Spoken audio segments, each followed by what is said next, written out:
Hello, Sir Feliciano. Good evening, sir. So, ito po yung account mo, no? So, ito po yung dineposit natin kanina. 50, no? USDT. Ngayon, ilalagay natin ngayon sa trading, ano? So, punta po tayo muna dito sa profile mo para makita mo yung pangalan mo, no? Na account mo to. Yan, yung pong account mo. Yan po yung pangalan mo. Okay? So, under review pa yung ano mo, sir, yung document mo. Pero okay na rin yan. So ngayon pumunta po tayo dito sa CopyX para ilagay na natin sa trading yung 15 na USDT mo. Ngayon, dito tayo sa details. Ito pong gagamitin natin is Sonic. Yan. Details po tayo. Ngayon, pag nandito ka na sa details, i-click mo lang po itong connect.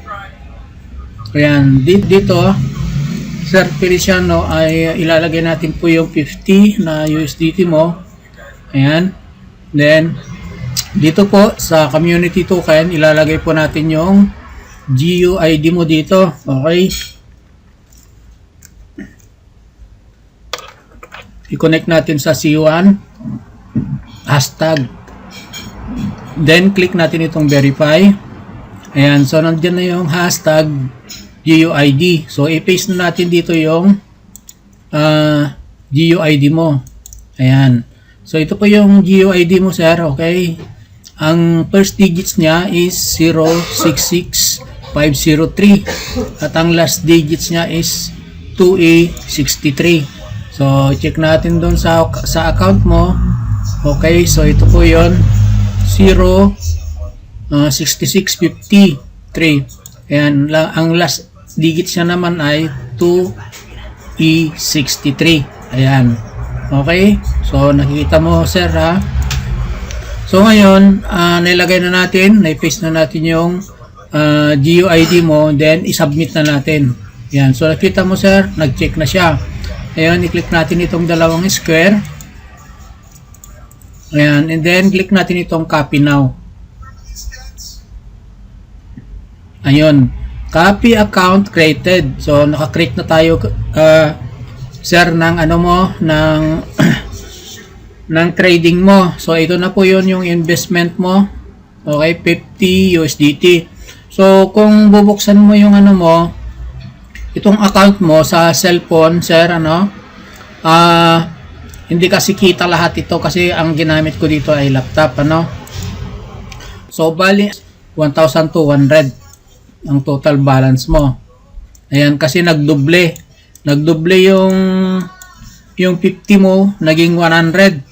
100 times 12, kaya naging 1,200 siya.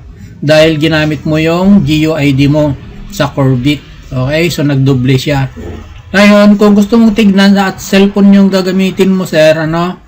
Ngayon, pag na-open mo na yung account mo, okay, so halimbawa dito ka sa dashboard mo, sir, ano?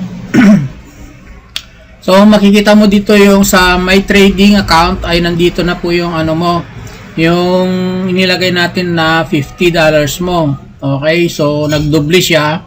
Kaya naging 1,200 siya times 12. Okay, ayan. So, dito sa my wallet mo is nag-zero na siya, wala na diyan kasi naipasok na natin sa ating trading. Ngayon, kung titignan mo diyan sa cellphone mo, sir, pumunta ka dito sa dashboard, then dito sa taas, sa right side niya, makikita mo yung 3 lines doon. May 3 lines doon, sir.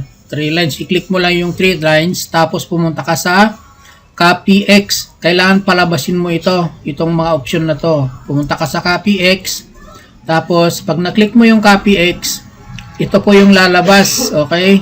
Tapos, i-click mo itong icon ng tao, follower hub. Yan, i-click mo yan. Okay, so dito mo siya makikita yung investment mo. Ngayon, i-click mo itong strategies. Okay, para makita mo yung PNL at saka yung sa pag-ROI mo dito. Dito papasok yung income mo, sir, dito. Diyan, araw-araw diyan papasok yung income mo.